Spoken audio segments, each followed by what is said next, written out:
We have a trade to announce. And for those of you in the building, you'll be particularly interested.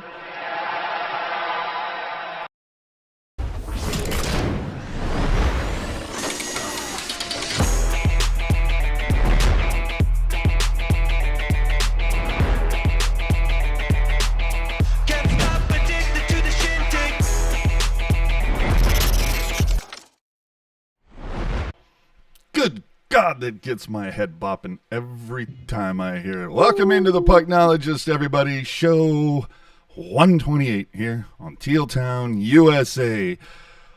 Oh, wow. Anything going on? Anything happening? No? Maybe? I don't know.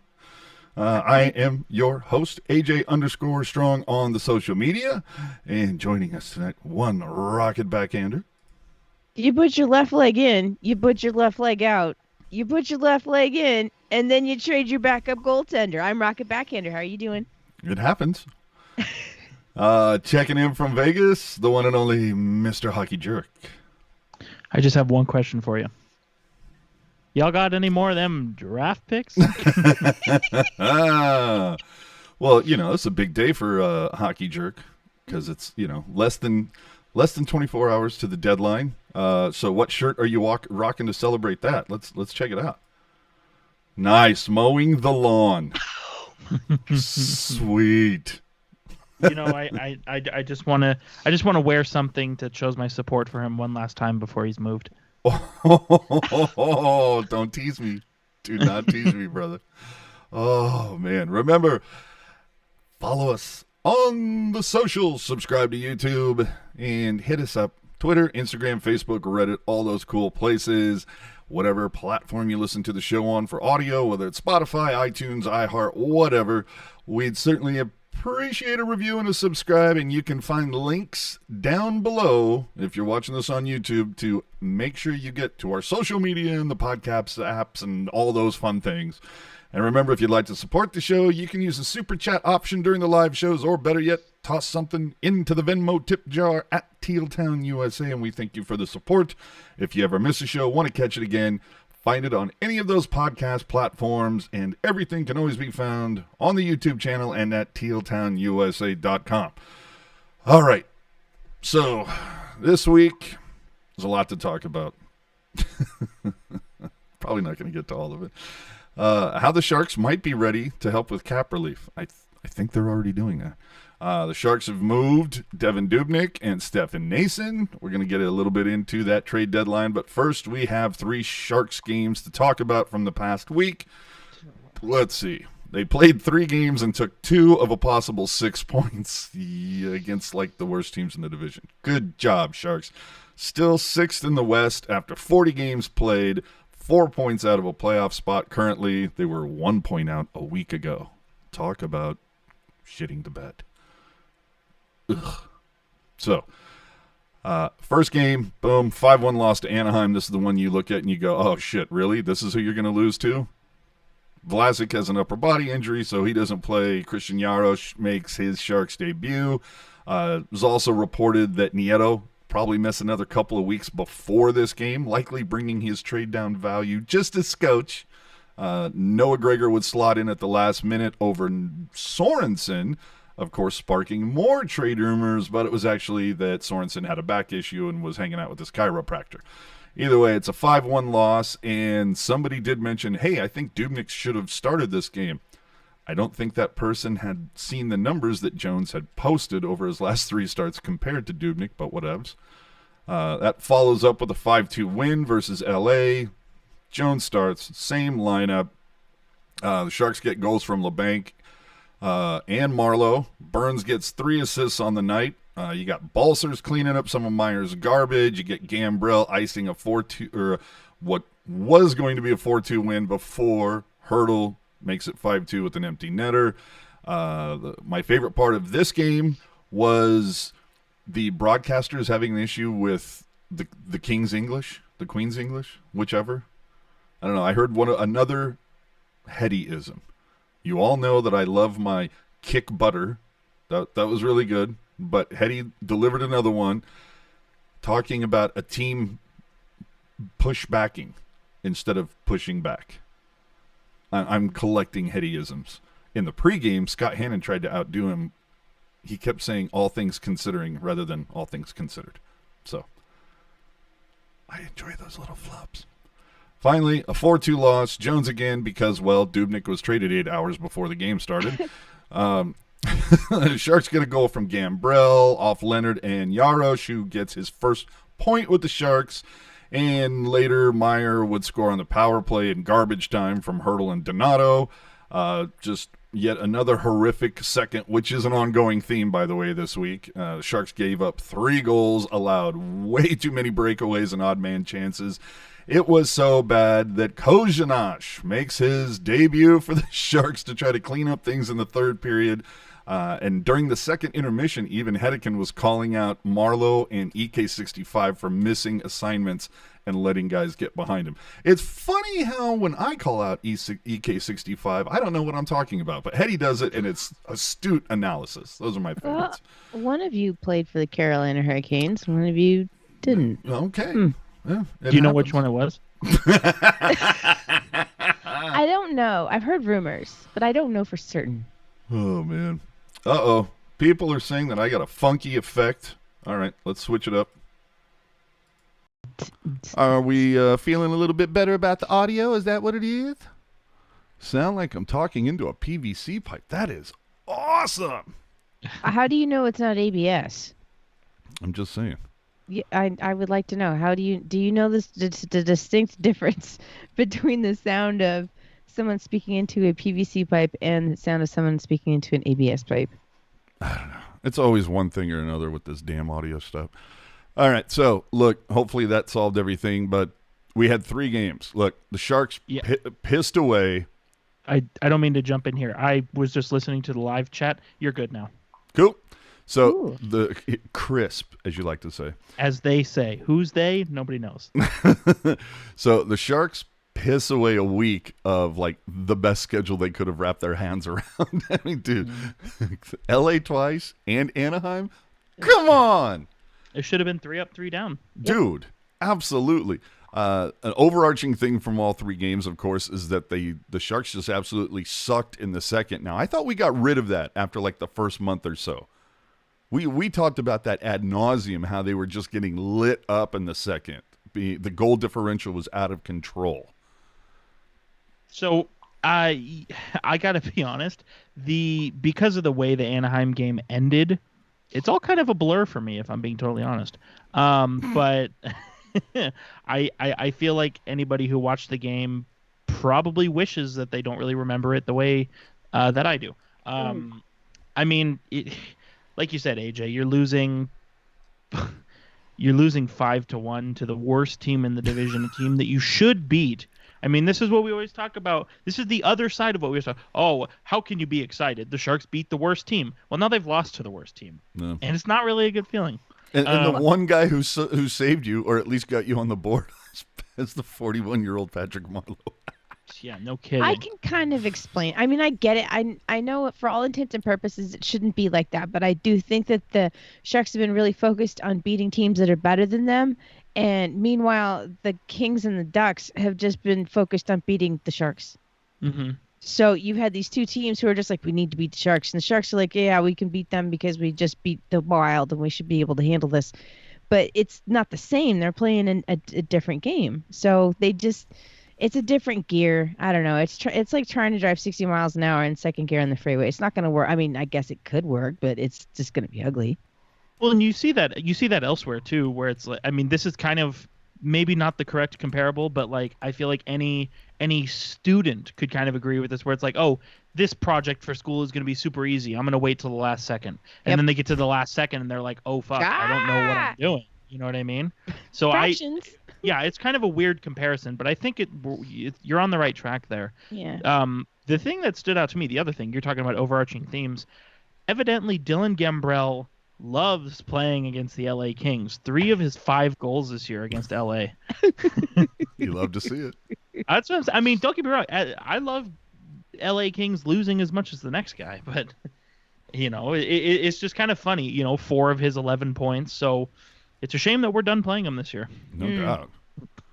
Let me ask you both the question. Like, I'm pretty sure that you guys have both watched a game, like, from the glass, right? Yes. You're on the Sure. glass. Okay. Have you ever noticed during a game, have you ever seen dust accumulate on a hockey puck? Jesus. And the reason why I ask is I'm so tired of hearing so-and-so dusts it off. Like, just stop. I'm so tired of hearing that. That, kids, is what we call an idiom. Oh. And I love idioms. So I have no problem. I Not when think they're that here's overused. the thing. They're overused, but what are you offering them as viable substitutes or alternatives? You need to be in charge of offering up the new set of idioms that can be run into the ground, AJ. All right. Y- Okay, if you're so-and-so not part of fires the it solution- over. Exactly. You're not part of the solution. You're part of the problem. Let's get answers. I need answers. Let's go. I want Labanc launches it. Launches, Yeah, fires, launches, rockets. fires it over, rockets it over, slingshots it over. He's not dusting. Last time I saw, there were not like little duster things on the blade. Anyway, we don't need to go down the rabbit hole. Yes, less dusting, more pushbacking. I appreciate that. AJ is becoming crotchety. Becoming? Anyway, after 40 games, Sharks are 18-18-4, right there at 500, good for 40 points. And last season, at this point, the Sharks were 17-20-3, good for 37 points. So, as Hockey Jerk will tell you, 40 points is 3 points better than 37. Small sample. As we always say, this needs to be on my shirt, I think, starting next week.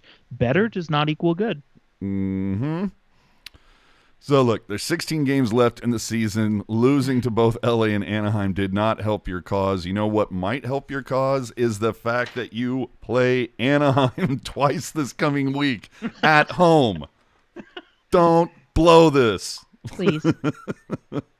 And you know what? I would have to look to see what the status with Arizona and St. Louis and even LA is coming into this week. But let's just say the Sharks win these two games. They're at 44 points, and that's where the Blues are. So it's not over. Yeah. Well, the here we falling apart, as you say, this week, it certainly would have made the, I guess, possibility, the potential, if you will, a little bit better, but they're not out of the woods yet. There's still time. Okay, and I know we're going to get into this, and it's technical. I get it, but THC asking, how is that 500? It's 4 more losses. Yes, I'll give you that, but I'm going by the points percentage on NHL.com. They're calling it 500, so that's why I'm using it as 500. But because the NHL doesn't care about shootout wins. they don't care about math. All right, 2 versus Anaheim, still last in the division. They got 3 wins over their last 10 last time I looked, although that might have changed. You're correct. All right. Currently, are they playing Colorado right now? They were. They lost 4-1 to the Avalanche. Hey now. All right. So there you go. And the Ducks are 2-3-1 against San Jose this season. Following the Ducks, the Sharks have back-to-backs in Minnesota, who sit third in the division. 5-3-2 in their last 10, but only 4 losses coming at home. They're 2-2-1 versus San Jose. So this could be interesting. If memory serves, and I think like a game got moved around, is Marleau supposed to tie Howe's record this Saturday? All I know is that it's against Vegas. See, and that's what I had heard, that it was supposed to tie it on the first game against Vegas on the 19th and then break the record on the 21st against Vegas. But I swear I heard Randy say that next Saturday, a week from tonight, Minnesota, Marleau will tie the record. And I'm going, okay, well, they've moved so many goddamn games around. I have lost track, so I don't know. But anyway. Well, let's see here. See, this is the beauty about the internet. It's going to happen in the next 10 days is what we're saying. Pay attention. So Patrick Marleau needs to play 4 more games to tie Gordie Howe. So you're looking at So that Anaheim, would be Minnesota. Yeah, so Minnesota on Saturday would tie it. Vegas a week from tomorrow would break it. Okay. So originally, before all the COVID, games got moved, It was supposed to be the 19th. Okay. And so. and if you're wondering, does this record have Puck Guy's wallet burning a hole in his pants? Yes. Yes, it does. And are you planning on being at this game, sir? I don't know. I looked at the Golden Knights website on Thursday, and they did not have tickets released yet. So as of now, no. But we'll check again, I guess, tomorrow, and we'll see what the status is.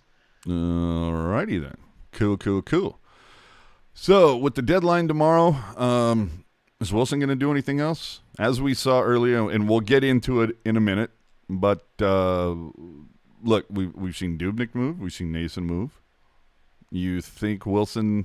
What are you looking at, Jerk? Sorensen, you think is the top thing, or you think somebody else goes? I mean, Sorensen is the obvious one, just because he's a pending unrestricted free agent. He hasn't worked out, right? I would think if he's not injured, Matt Nieto probably goes. But depending on how close he is to being ready, I could see a team still see him worthy of being traded for. I mean, let's say he's a week out, mm-hmm. Who cares? Like, big deal. Especially if he goes to Canada, he can quarantine while he's injured. Yeah. So that's one thing. The thing that's interesting, and this was on Hockey Night in Canada last night, if you're listening live. Apparently, some playoff teams have interest or have asked about Curtis Gabriel. Who? And I had to rewind the game when I heard that, because I mean, we've talked about every show for the last 7 weeks. We've talked about Gabriel in some capacity, mostly negative. Yeah. And I mean, you know what? If a team says, "Hey, Doug Wilson, we'll give you a 6th for Gabriel," like, I think Doug Wilson's already in his car picking up, Gabriel and taking his ass to the airport. Yeah, he's already in his car before he replies yes to the email. Like, dude, replies yes to the email, dude. He's using his phone on Bluetooth in the car on the way over. Yeah, and say what you will about Gabriel, but I think... Oh, I think we have, but go ahead. Yeah, and some will point to his play and the antics, and I think that's worthy of being pointed out. But also, the bottom line is Jeffrey Viel has come in and he's made Gabriel obsolete. You know what I mean? And Viel... Do you think Viel also kind of made Noesen obsolete? I think Noesen made himself obsolete. Ew. I mean, we talked about it before, but like, think about how the first 5 games of the regular season, the fourth line was a revolving door. Yep. And so he opened the door and it led straight to the Barracuda locker room, and he hasn't found a way out since. That's what I'm saying. Like, remember when Yoel Shellman was on the team? Who? Like, exactly. So it's. I don't know. Like I said, I'm Sorensen. I would say if you're a fan of the gambling variety, I would say Sorensen is a safe bet. And if you're looking for some big odds, I would say throw some money on Curtis Gabriel. Other than that, I see the Sharks getting involved into one more retained salary kind of situation just to scoop up another pick. Well, Vince mentioning in the chat that Frank Saravelli believes the Sharks are the third team in to facilitate a move for Taylor Hall. And you know what? I say do it, because as of this recording, the Sharks have $11.6 million in cap space for tomorrow, which is plenty to retain some salary. But also, let's say they move Sorensen tomorrow before noon o'clock. My quick math tells me that brings that number to $12 million. So you've got plenty of money to retain salary, so that gives you the advantage there. But you also look at Taylor Hall. I mean, yes, you look at Taylor Hall's $8 million cap hit, but that's still, if you break it down, you prorate it, you crunch the numbers to like this point in the season, that's still almost $2 million of like quote unquote real cap hit that's still there. Yep. And so, you can, especially from the Sharks' perspective or any team who gets involved as a third party, you can really. I mean, the Sharks got a 4th for holding on to just over $1 million of Nick Foligno. If they say, let's say the Sharks hold on to like $2 million or $4 million of Taylor Hall, we're getting into a whole nother territory there. Mm-hmm. And now remember, the Sharks still don't have their 2nd round pick because of the Erik Karlsson deal, correct? Mm-hmm. Yes. Okay. So now that we see Wilson kind of stockpiling the later rounds, do you think we see the dentist maybe, I don't know, say, hey, here's so-and-so, take this 4th and 5th and give us that second? Oh, if the Sharks, come draft time, if the Sharks are not picking somewhere between, what is the second round, 33 to 63, about there, if the Sharks aren't picking in that range come draft time, I'll be very surprised. I'm looking right now. The Sharks have 2 4ths and 2 5ths for this coming year. You're telling me you're not going to take the extra pick, throw them together for a 3rd, and then throw that 3rd and something else for a 2nd?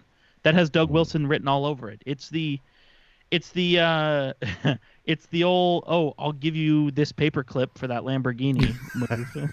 It's DW's Gambit. Yeah, Oh, you know. That'll be the sequel. Al saying, what if Vlasic moves to LTIR? Dude, if that happens, I mean, the Sharks would have to get a little creative. I mean, most likely they would have to, they would probably call up a couple people to get really close to the salary cap, then put Vlasic on LTIR in order to maximize everything. But yeah, that'll give them some extra juice as well. Like I said, the only big contract, big name kind of guy who comes to mind is Taylor Hall, right? But I mean, there's a bunch of other guys that the Sharks should not be limiting themselves here by what whose salary they will or will not retain. You know what I mean? I mean, you could look at so many other ways. I mean, maybe if Vancouver, if they want to dump some money, they're not a playoff team, but they could easily want to maybe dump some money. That might be something to get involved in. There's a lot of options. Funny you should say that. Rob in the chat saying, do you maybe attach a pick to Seattle for them to take Vlasic or Burns? Why would you give away somebody for free that you can get something for? Absolutely. That's how I look at it. Yeah. Well, and even if you get like, say Burns, this is crazy town, no truth to this, but let's say Burns, for argument's sake, nets you a 4th round pick. That's better than nothing. Oh hell yeah! If your choice is a 4th round pick or nothing, I mean. Well, Rob also saying if Sorensen isn't traded, he gets waived. I could not Probably. See, I mean, if he isn't traded between now and the deadline, like why? I mean, this is the final year, right? Why would you bother waiving him? So you can give a permanent spot to somebody who's younger. Put him on the taxi squad and call up somebody else. Yeah, exactly. That's kind of the way I look at it. So with this Taylor Hall situation, he would just be signing for the rest of the season, or he would be signing on for next year? No, he wouldn't be signing with us. So what it would be is basically if you look at like the paper transactions, basically Buffalo would trade Taylor Hall to the Sharks. Okay. And hold on to half of his $8 million. And so he comes to us as a $4 million player. And then immediately the Sharks would turn around and dump Taylor Hall to the team that he actually is being traded to and hold on to 50% of that 50%, making him a $2 million player for the team that he ends up on. And, favors like that, they don't go unnoticed. As we know, favors are always good. Thank you for explaining that. I am an uninformed fan. Yeah. No, I was literally, and I know AJ has the graphic for it. We'll see it later. But I was literally like running through this 3-way trade from today in my head, and I'm like, okay, how do I visualize all this? Because there's a lot of like. Well, let's get into it. Okay. You don't have anything else you want to talk about? Well, I mean, this is what we're doing right now, so might as well jump in. Excuse me for that. Okay, so anyway. The first trade that we all heard about, of course, was what's his Chief's name? Patern? Greg Pateryn. Okay, Patern, whatever. You know what? Do something on the Sharks and I'll learn your name, pal. Funny that you say that. But Pateryn for Dubnyk, but the Sharks also get the 5th round. Did the Sharks have to take Pateryn? Is this like a deal for Colorado to get to a contract level? I believe yes, it is, because right now Colorado, after the deal, Colorado's at 49 contracts out of 50, And I mean, they could have kept Patterson. They can be 50 out of 50, honestly. But the fact that they were insistent on dumping a body, that tells me that they got something else cooking. Well, yeah, and dude, I mean, they're all in this year. Why wouldn't they be? They're Yeah, the best exactly. team in the league. Somehow you ended up with Devin Dubnyk. Good luck. But I think honestly, I wouldn't be like Greg Patterson. I mean, he's a serviceable guy. Like that third pairing on the right side, like you could put him there the rest of the year, no problems for me. I'm not going to really complain about it. But you've got Vlasic coming back. You have Jaros. You have Marleau. You have Middleton. You have all these guys who have been kind of kicking around. You know what I mean? Mm-hmm. And also, aside from that, Patterson came to us on Colorado's taxi squad. Therefore, he transferred to our taxi squad, and the Sharks sent him to the Barracuda. I'm assuming today.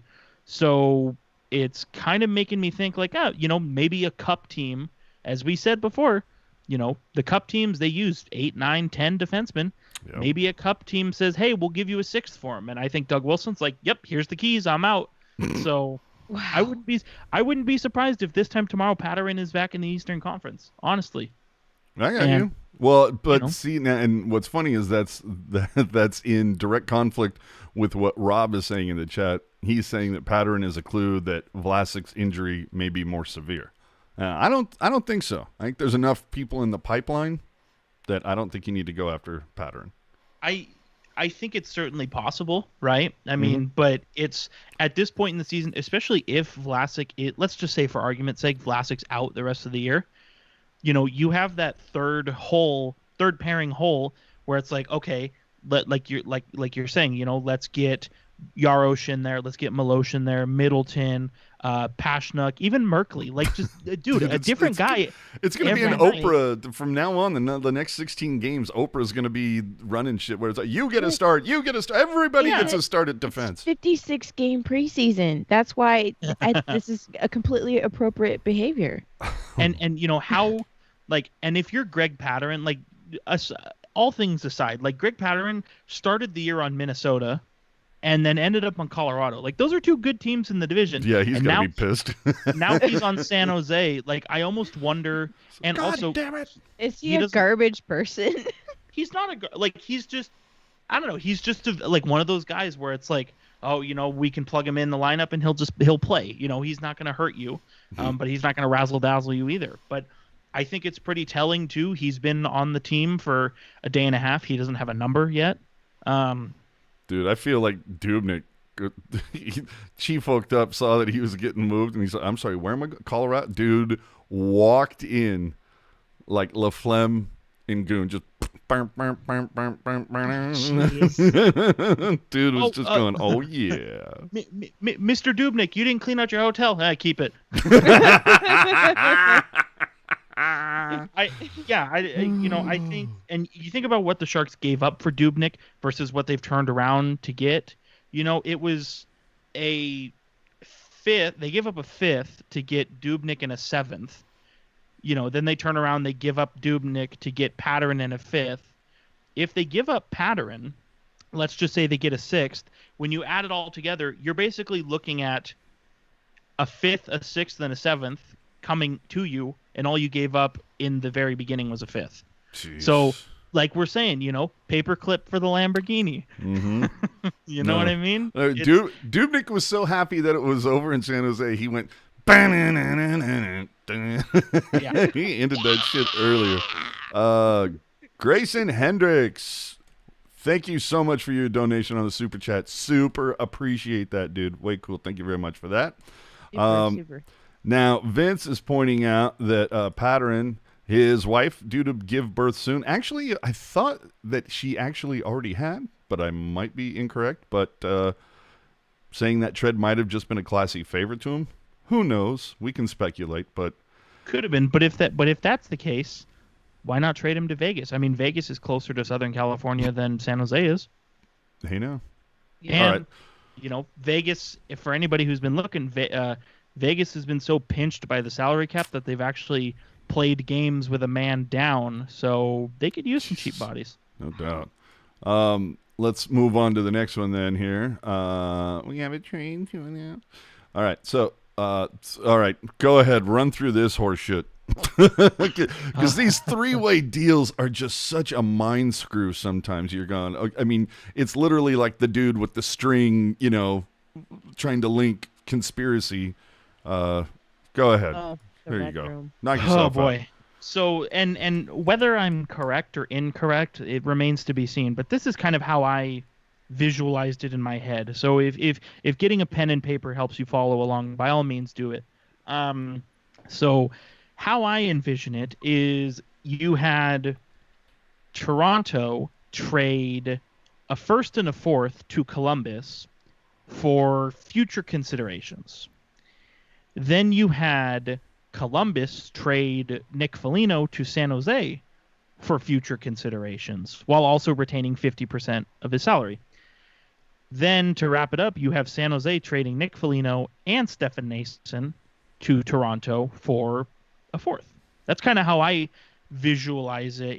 Basically, like we were talking about just a few minutes ago, it's basically the Sharks are coming in and say, hey, we'll eat some of this money for you for a pick. And if you've looked at Toronto's cap-friendly page, it's something they needed desperately. So I think it's good business for all teams involved. It's with trades, there's always that instant to be like, okay, who won, who lost. Mm-hmm. But you look at Toronto. I mean, Toronto's the best team in their division, probably one of the best teams in the league, as funny as that is to say. So it makes sense for them to get somebody like Nick Foligno, and Stefan Noesen's a guy you can dump on the taxi squad. Maybe he jumps in an injury. I think it's good business on their part. San Jose, as I said, they get a fourth for simply agreeing to pay 25% of Foligno's salary. I think that's the easiest decision Doug Wilson's ever made as GM. So, I do it again tomorrow, please. Dude, I look forward to Dangle's video later tonight or tomorrow, and it's going to be, Nick Foligno, blah, blah, blah. Who the hell is Stefan Noesen? and then from the Columbus perspective, between this trade and then their trade yesterday with David Savard, Columbus is sitting on 3 first-round picks for 2021. Oh my God. And there three first-round picks for 2021, and you could make a pretty convincing argument that next season, in a quote-unquote normal world, Columbus is back in the playoff picture. So imagine having 3 firsts as a playoff team.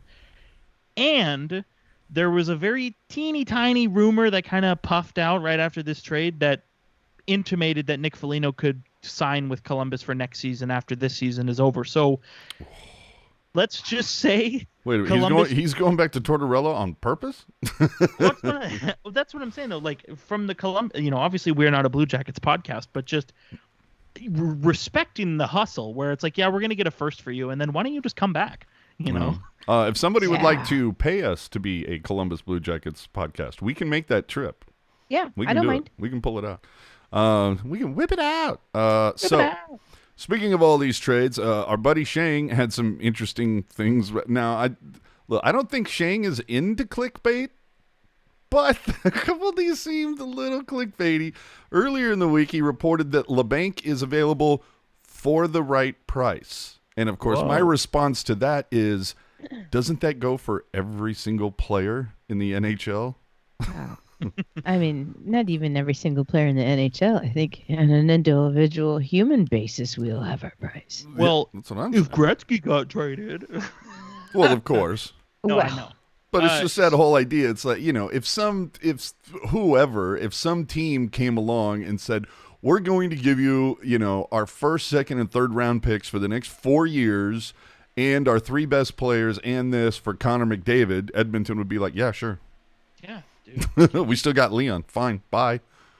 Everybody has the price. So, this definitely does not relate to the Sharks in any way, but the Sharks played LA a healthy amount the last week and a half, and earlier today, AJ's spider senses were tingling. Apparently, the LA Kings and the Pittsburgh Penguins are talking about a Jeff Carter trade. Ooh. Maybe that's why Marleau was having such a nice talk with them last night. Like, dude, you're gonna love it there. They wear yellow jerseys. Oh my gosh. I know. I only brought that up because you were like, before we started, you're like, dude, Pittsburgh. Something happened with Pittsburgh. I'm like, I don't know, dude. So I think your spidey senses were tingling on that one. It could be, and it's like, that's so weird because you're the closet Penguins fan. It's very odd. Lanical in the chat saying, reports are surfacing that the Leafs signing Milan Mahalik and Danny Heatley. Do you think it's like 2009? Dude, if you're getting 2009, if you're getting the 2009 version of those players, the Leafs should have no problem winning a cup. No shit. So anyway, Shang said Labanc could be available for the right price. Fine. I mean, Chief has what, 3 years left? What's he making? Like 4.2 a year, somewhere in that neighborhood? Yeah, 4.2. I'm sorry, 4.725. My apologies. Okay, whatever. But anyway, I think, just the fact of the matter is, do I think Labanc is going to get moved between now and noon tomorrow? No. I mean, stranger things have happened, but I'm just saying, if I'm a betting man, I'm not betting on Labanc being moved. I don't know what for the right price means. Remember, there are 31 other GMs in the league right now that know that, yes, Doug Wilson, if you need some cap space, he's got you hookup. But they also know that Chief has some contracts that are long in the tooth and heavy on the finance. So I don't know we'll see if that happens. I'd be a little skeptical of that. He also mentioned in the same piece that there's little to no interest for Marleau or Sorensen, and I'm like, yeah, no kidding. I'll say this, and again, I agree with you. I don't see Labanc getting traded tomorrow. However, if this were to happen, if we want to put on our detective caps here. Oh, you got some off-season forescenes coming here? No, here we go. I'm just saying that if Labanc was going to get traded, my antenna is sort of saying it's not going to be your conventional deadline deal where it's like, oh, we'll get a pick and we'll get this prospect.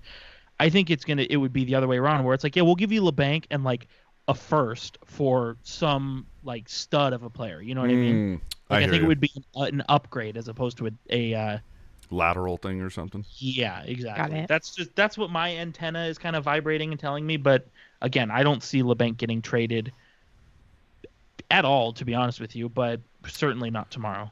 Well, earlier today, Shang stoking the fires a little bit more. Again, Shang is not known to be a clickbaity person, but he did report today that evidently he's talked to a scout or two that teams are asking about Hurdle. I can't imagine how that works. Just because, well, we're talking about a Sharks team that right now kind of has a little bit of a deficit at the center position. Not that they don't have enough centers. They don't have enough good centers. Remember, a couple of years ago, like San Jose was a wagon down the middle. I mean, you had Couture, you had Hurdle, you had Pavelski, you had Thornton. There were a lot of options there. Not exactly, the wagon it once was. Now, Hurdle is due for a raise next season. He's only signed through next year, and he's going to be due a raise, like we've said before. There's a lot of money. So Wilson's going to have to move out some salary because if memory serves, and check my math, besides having to sign Hurdle before next offseason if they want to keep him, there's Ferraro, there's Leonard, there might be Knizhov. There you go. So and you're talking about next offseason. Mm-hmm. This offseason, Donato, Balcers, Gabriel. So Balcers, these guys are not going to break the bank individually, but together. Oh, dude, every little bit helps. And remember, this is no longer the San Jose Sharks squad that would take one for the team per se.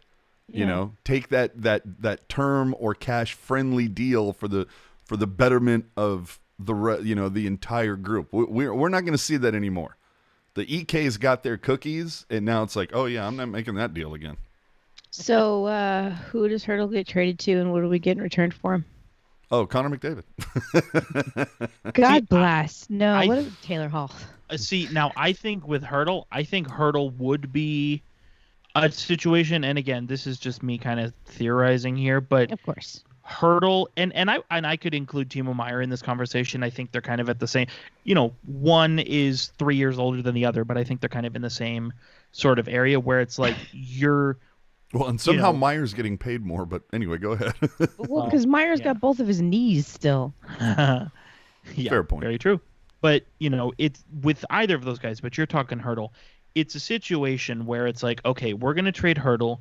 You're going to give us a first round pick or maybe like an A prospect, one of those. And then you're going to give us somebody who's not as good as Hurdle, but could be as good as Hurdle, or could be a level below Hurdle. Kind of like a situation where it's like, okay, we'll pick somebody up who's still good, but not as good. That way we can pick up another asset or two on the side of it. It's kind of thinking, well, why, if you want to retool, rebuild, whatever, why would you trade your two best players? Exactly. And that's the whole thing. If they're moving Hurdle, if that isn't like waving a flag over SAP with the words rebuild on it, I don't know what is. Look at the rest of the roster, though. It's practically rebuilt already. Mm-hmm. And let's do a case study here. So you have Couture locked up long term. That's not going away. But let's talk. And you have Evander Kane not going away. And I'm fine. Both those guys sticking around. I'm chilling. Whatever. But let's look at this. Talk to me about Couture in 3 years. But yeah, go ahead. Okay, so you think, oh, Timo Meier, he's so good. He's got this potential. He's going to do this, right? Oh, sure. But I think you're saying that. I'm not saying that. Well, okay, we're doing a science experiment here. Oh, okay. So let's just say Timo Meier's off the table. He's not on the team anymore. You've got Kane as your winger. Labanc's there, Donato's there, Leonard, Balsers. Like, there's guys who could all be dropped in his place. You know what I'm saying? Mm-hmm. And I hate to interrupt you. Toronto has just acquired Dave Riddick from Calgary. Big save, Dave, on the move. Yeah, wow. for a 2020 for the third round selection. And 2022. That kind of tells me, and I don't. Dude, Toronto is all in. They are all in. Flames are retaining 50%. Well, and it's funny. A couple minutes ago, I saw Vince G say, "I'm pretty sure Toronto only has 3 picks left in this draft. Now they got 2." Well, and Steve Dingle just tweeted out, "Oh my God, what?" Yeah. So as everything that happens here on the Pucknologists, we always have to ask the question, well, how does this impact Toronto? But anyway, go ahead. You were saying? Well, if you want to know how it impacts Toronto, I think this, Frederik Andersen's been hurt a large chunk of the year. I think this means he's probably not ready to start the playoffs, or at the very least, not ready to finish the regular season. But back to what I was saying. So, say Meier, for whatever reason, Meier's off the table. He's gone. You can say, okay, well, we've got Evander Kane.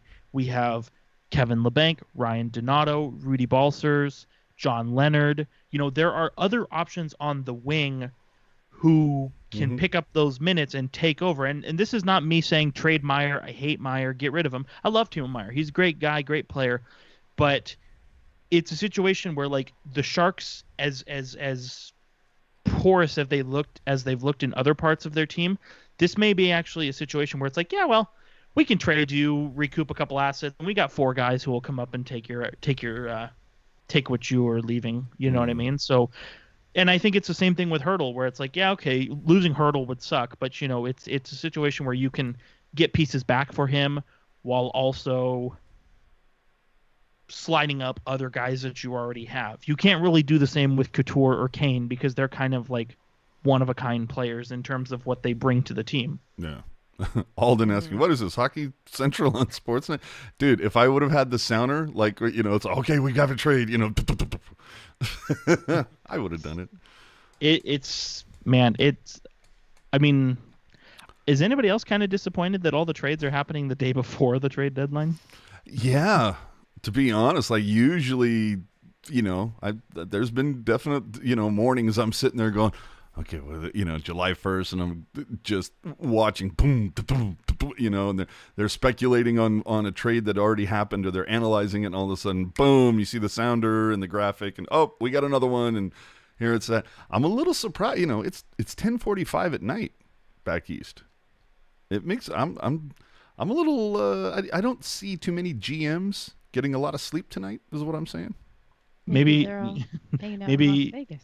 I was gonna say maybe Kyle Dubas was just a little restless and he's tossing and turning in bed. He's like, God damn it, I need a goalie.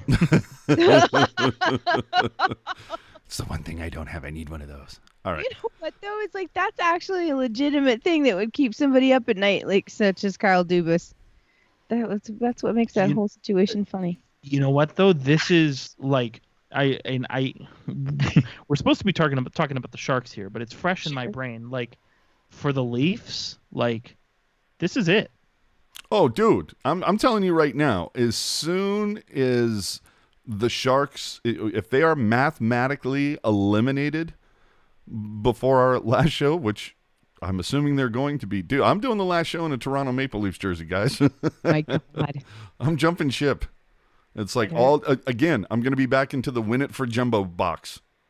And again, another Toronto, like the Tampa Bay Lightning, another team that has been masterful with their navigation of the salary cap using long-term injured reserve.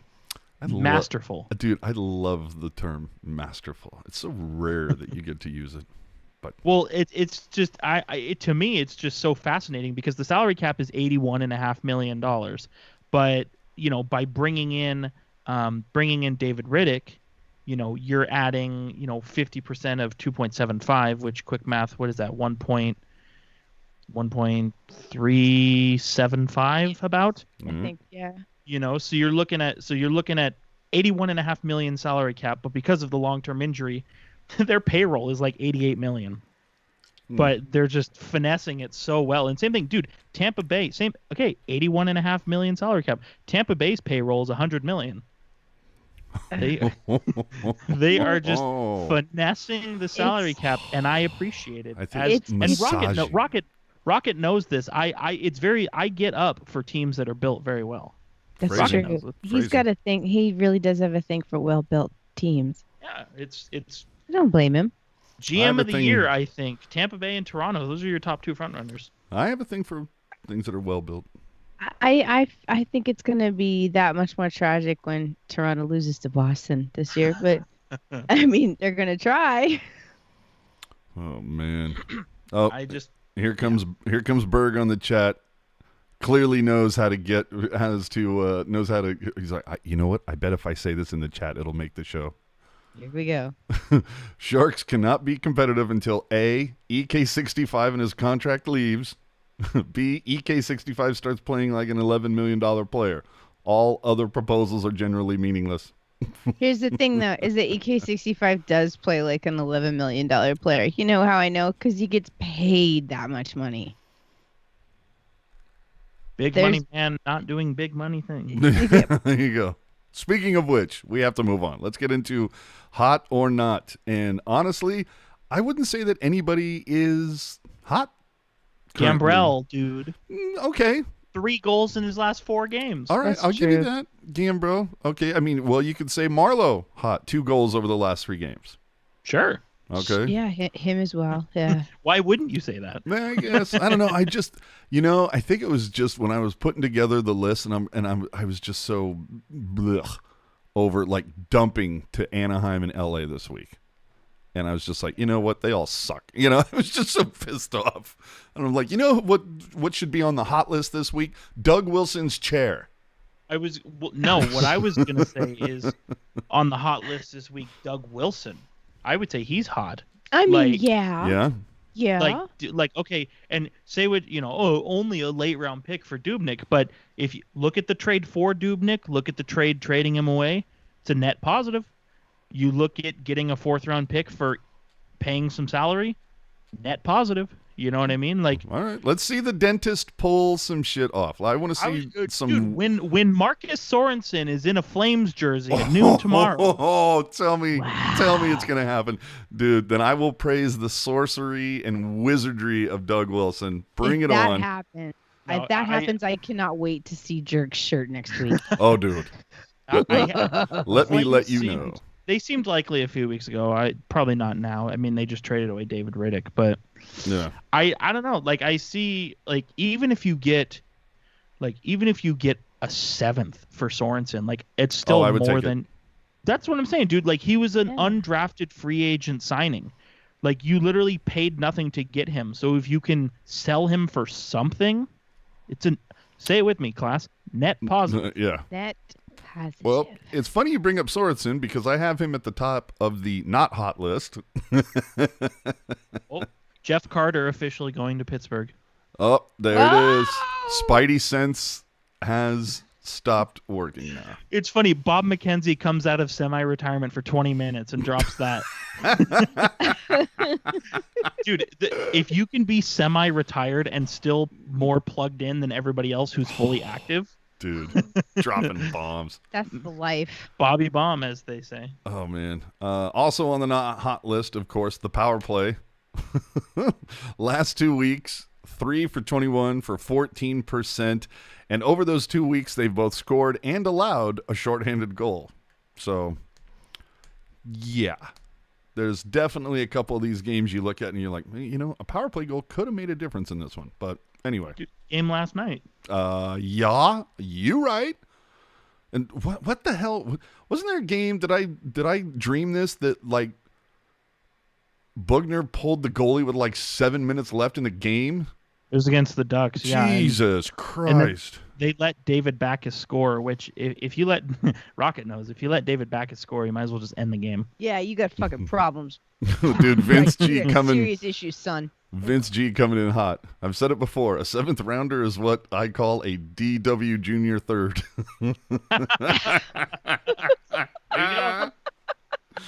Dude, solid work. Fair. Vince, by the way, everybody, Vince is our head writer. But go ahead. I don't know. Like, obviously, we should be talking about the Sharks a lot more. But the trade deadline's tomorrow. I'm too excited. Yeah. No, I get you. I mean, dude, you got to talk about it. I'm very curious. Like, Jeff Carter's got this year and next year at $5.2 million. I'm very curious to see how Pittsburgh fits that in. You right. Very curious. They've got long-term injured reserve space this year, so not an issue for this year, but next year is going to be, they're going to have to do some gymnastics to figure it out. Why are they trying to re-sign Sidney Crosby next year? Not Crosby, but Malkin is up next offseason. Oof. That's a heavy one. He'll take a pay cut, but he's not going to be $1 million player, you know? Right. So very interesting. I don't know what they're going to do. All right. We got to move on here. Yes. Let's see here. We'll move on to just some quick announcements here. We're not going to take too long on this. With the Warriors and Giants opening up games for fans to attend, more rumors surrounds SAP Center and whether they will open for Sharks games before the end of the season. Now, remember, the Warriors and Giants, they play in different counties, and they are different franchises from the NHL, but nothing has... different sports, different leagues, all those things. But nothing has officially been announced so far, but there does seem to be a lot of rumor, and we talked about that last week, that April 23rd could be a target date. Nothing official announced as of yet, but I'm sure that when it's announced, you're going to hear Randy talking about it on the broadcast whenever that happens. So pay attention is what I'm saying. Last Tuesday, updated plans for the Downtown West development were unveiled, and big shock, nothing seems to have changed with regards to the impact it was going to have on SAP Center. In fact, there is no mention of the Sharks having control of lots A, B, and C, and that they actually have to release those to the city in order for some of this development to happen. But this is something, if you care about this as much as I do, I'm going to throw this up right now. There are some meetings coming about. I want to say on the 14th and another one. Anyway, it's on the ticker that's going up right now. If you care about it, if you want to actually be able to park at a game, you might want to leave your comments on the website, maybe attend these meetings and voice your concerns about that. I know I have. Look, and it's relatively easy for me to get to a game right now. I don't even. What do I live? 5 miles from the tank, if that. Yeah, you're close. Yeah, like I could Like probably you could jump on a Lime scooter. exactly. And don't think I haven't considered it. But people in the Bay Area drive for shit. So, look, just if you want to be able to drive there and you don't want to have to park 2 miles away and then like have to be bussed in or take a Lime scooter or whatever. I don't know, dude. Lime scooters are fun. I'm not saying they're not fun. I enjoy them. I don't know if I could operate one inebriated, but I'm willing to find out. Rob saying, could there be a legal battle for those lots coming? No, it's very God. What was dude's name who left? Totora. He's gone. I'm out of sight, out of mind. John Totora and Jonathan Becker both stipulated that the Sharks have control of those lots. They have to sign off on those lots for those parts of the development to be done. And they've said that they're more than willing to work with them to as long as those parking options are replaced by something equal or better than what they currently have. Well, I'm sorry, it's how the hell are you going to come up with something equal or better than what they have when you can park and walk 20 feet and you're at the door? Good luck with that. So anyway, pay attention to that ticker that's along the top, and if you're interested, you can visit that website, learn more information. Again, the public meetings, Wednesday, April 14th, and Saturday, April 17th, so pay attention to those. Next on the list here, this is something that Jerk and I had a little bit of fun with earlier this week. Nike has announced a new series of City Connect jerseys with the MLB. This is going to debut on April 17th with Boston, where everybody knows that Boston is like, navy and red. They're the Red Sox, for Christ's sakes. But no, they're going to look like, based on the photos, the Golden State Warriors wearing yellow and blue. And this is going to be across the league, evidently. Now, look, Nike, they do the NBA, they do the NFL. Do you think we see the NHL follow suit? Does Adidas say, hey, look at all the money they're making from releasing a new jersey every single year? So I want to say, I'm not telling you this is true. And I'm not even telling you this is something I heard. I'm telling you this is something I read. But I would say there's some, and a chance could still be less than 1%. But I've read that there's a chance that we could see reverse retro to Adidas Boogaloo next year. So I'd be down with and that. Again, I don't want to see no breaking news Instagram post, because this is not what's happening. This is literally something I read randomly. All right. I don't want to see no confirmed, Teal Town, USA with the no. That's not what's happening here. This is just something I heard. Well, read, whatever.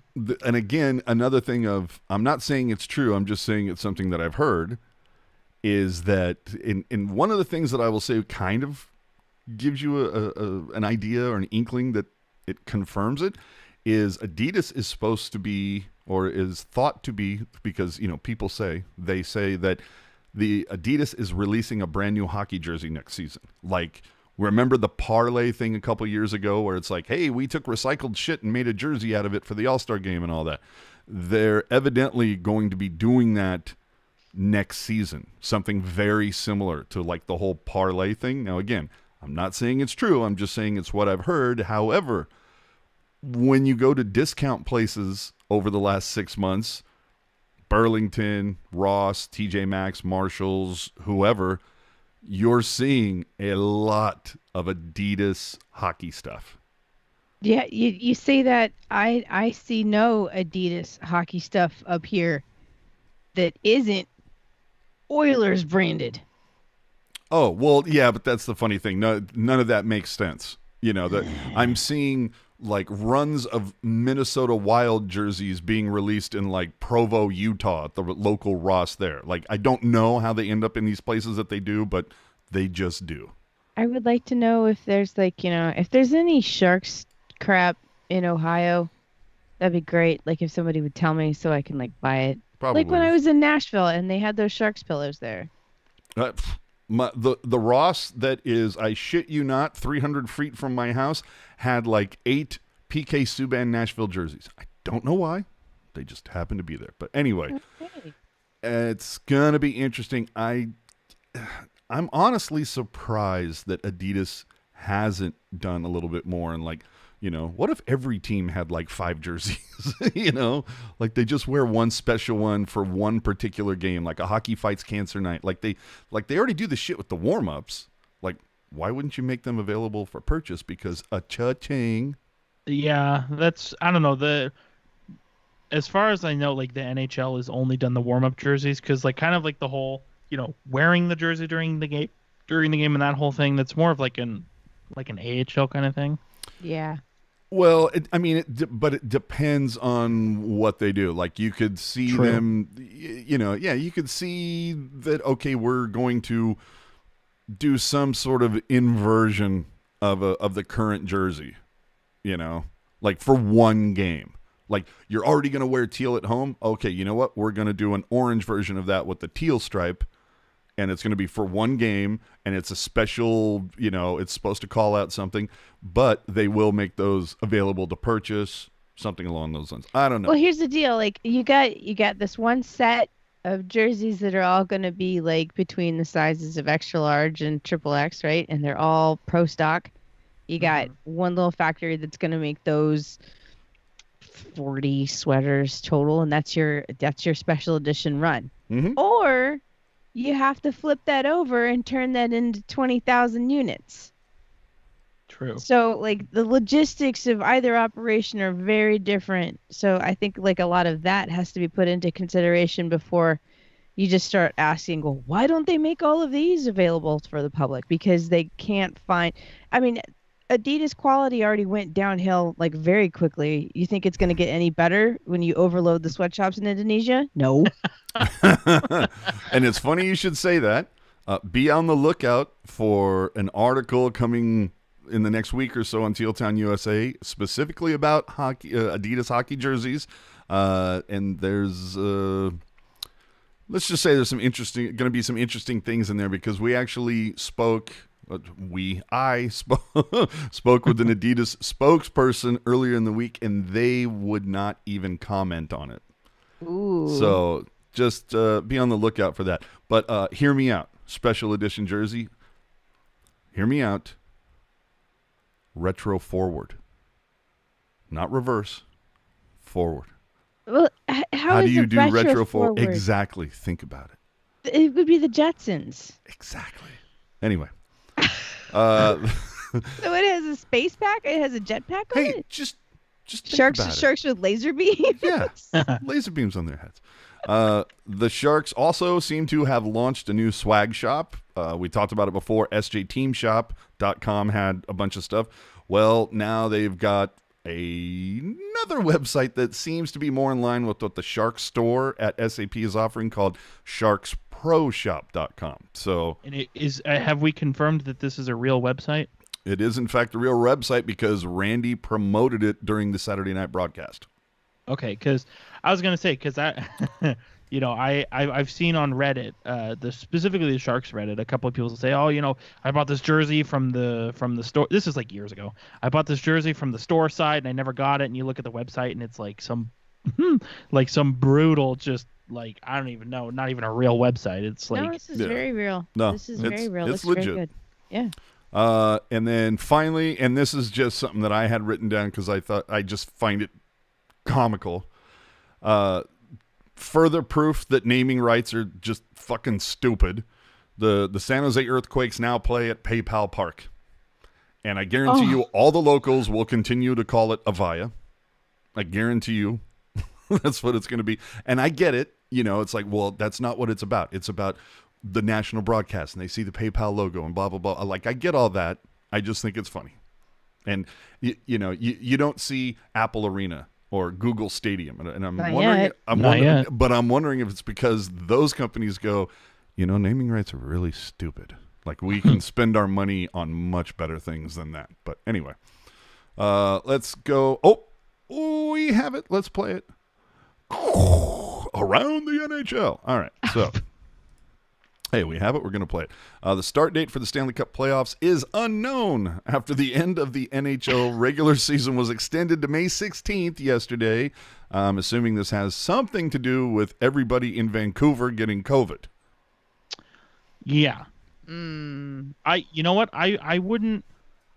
I don't know that there could be too much of a delay to the playoffs, just because I've heard. Could you imagine every fucking team in the NHL sitting around? Well, basically all the U.S. teams all sitting on their thumbs for a week and a half, so Vancouver can play 5 games, and despite the fact that they're not even sniffing a playoff spot. So I heard that they. What did they say? It's nothing's been confirmed or anything, but the NHL has actually talked about the American teams starting the first round of the playoffs while the Canadian division finishes their regular season. I can see that. And you say, Vancouver's not making the playoffs anyway. I agree with you, but let's say you don't have to agree with me. I just look at the standings. It's obvious. No, you're right. But let's say Vancouver's got 4 games left. 2 of them are against Edmonton, 2 of them are against Toronto, and it could decide the division. We have a trade to announce. Another one? The Boston Bruins get defenseman Mike Riley to Ottawa, a 2022 third-round pick. Honestly, considering where Mike Riley was a year and a half ago, I think that's good value for Ottawa. Absolutely, but dude, we might have to stay on the air until midnight tonight to cover all these damn trades, dude. I'm dying to know what this Jeff Carter to Pittsburgh deal looks like, because Bob McKenzie's saying that LA is retaining 50%, and well, so dude, I'm dying just to know what this looks like. Trying to. I don't remember a night, but I mean, this is 'twas the night before Christmas. I don't remember 'twas the night before the deadline and seeing deals coming out this late, where it's past 11 on the East Coast. No, as soon as it gets a certain time on the penultimate day, it's everybody unplugs the fax machines and they're we'll see you at 6 a.m. Mm-hmm. So I'm a little surprised that we're seeing so many of these coming down right now. But like I said, dude, maybe they got the coffee running. Hey, dude, maybe everybody's been vaccinated. They're hey, feel good, let's go, man.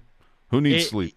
It makes me think that tomorrow we're gonna see some big name player who's nowhere near the TSN trade bait board that gets traded, and everybody's going to be like, what do we do? Oh, my God. So let's give you a quick update on the little ones. Ooh, Barracuda.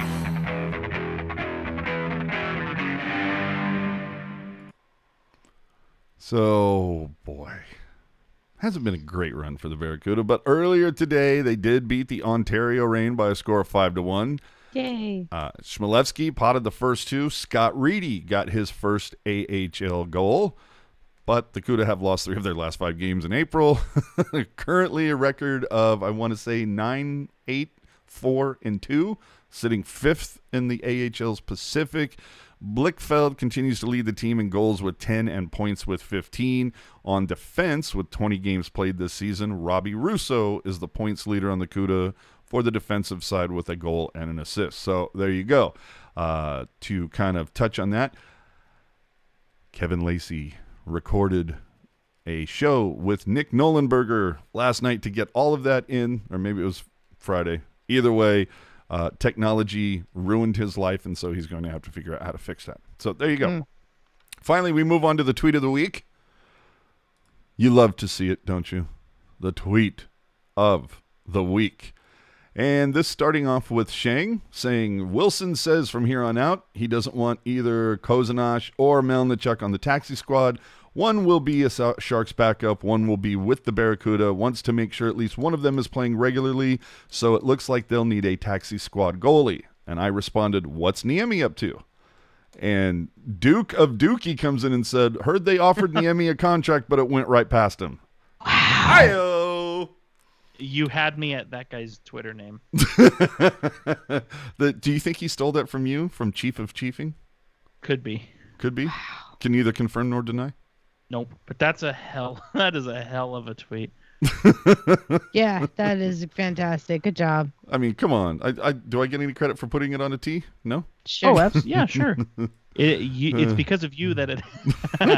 It's because of you that it happened. So, see, that's all I'm saying. So, Rob saying that Lacey should do In the Reef Live. Could not agree more with you. But it is what it is. So, you can follow her at Jesus Christ. I'm so ready to go to bed. You can follow her at rbackhander76. You can follow him at hockey_jerk. You can follow me at AJ_strong. If you have any questions or topics you want us to sweep around the floor here, you can send them to at Pucknologists on Twitter. So with that, Rocket, famous last words here before we leave. Thanks for listening, everybody. I hope you dust this show off whenever you feel like, doing some housekeeping and sweeping it out of the danger zone. 56 game preseason, people. Just remember that. Jerk man. Final thoughts. Even with the bevy of trades we've seen this weekend, I Hold on. still think. Hold on. I'm sorry. From Like a Tiger, we have breaking news. Big save Dave to the Leafs. When did we all this time? Yeah, I was going to say, when did we do that? About a half hour ago? Anyway, go ahead. Just even giving with you the shit, Tiger. Even with the bevy of trades we've seen this weekend, I still think tomorrow is going to be an interesting day to keep track of. I think the trade deadline is my favorite day of the year, so I'm always excited. The Sharks kind of had a rough week this week, but they're not out of it just yet. I mean, especially they've got a couple games against Arizona, which obviously that's a team they're fighting with, so they're going to want to win those games. But they've also got, as you said, AJ, a few more against Anaheim. Those should be easy points, but we'll see. Dude, we'll see. Dude, if you drop both of these to Anaheim, I'm out. I'm doing the rest of the shows from here on out in a Toronto jersey. Like, dude, That's fair. I'm just going to be so ticked off. My famous last words, of course. Joe Pavelski still leads the Dallas Stars, 15 goals, 37 points, a plus 12. Did he add on to that earlier tonight versus Nashville at all? No, he did not. Nashville ended up winning in overtime. Pavs, what happened, you lazy bastard? I miss you, Joe. Little Joe. Anyway, subscribe to our YouTube channel, please, if you would, and on whatever podcast app you use. You can find everything on tealtownusa.com. For those who donated on the Super Chat or using Venmo, we completely appreciate that. It always helps. Goes to keeping the show going. Remember to check out After Dark post game following every single Sharks game on this YouTube channel, and that is it. That's the show. Holy crap, 128 of these? I don't believe it. Wait a minute, hold on. Are you serious? Another one? I'm looking, man. Cap Friendly is blowing up my phone right now. Oh boy. What is this? Braden Coburn, the Islanders? What's happening? Was that from earlier? Yeah, it's just Cap Friendly doing their updates of the acquiring teams' cap situations. Gotcha. So you might want to keep an eye out, keep your alerts going for NHL, every team, Cap Friendly, all those things. So with that, that's the show. Thanks for watching or listening if you're on the podcast, on your favorite podcast platform. We'll see you next week for show 129. See, I'm feeling like I kind of want to drag out the ending a little bit to show Landy how that works. That you don't just premature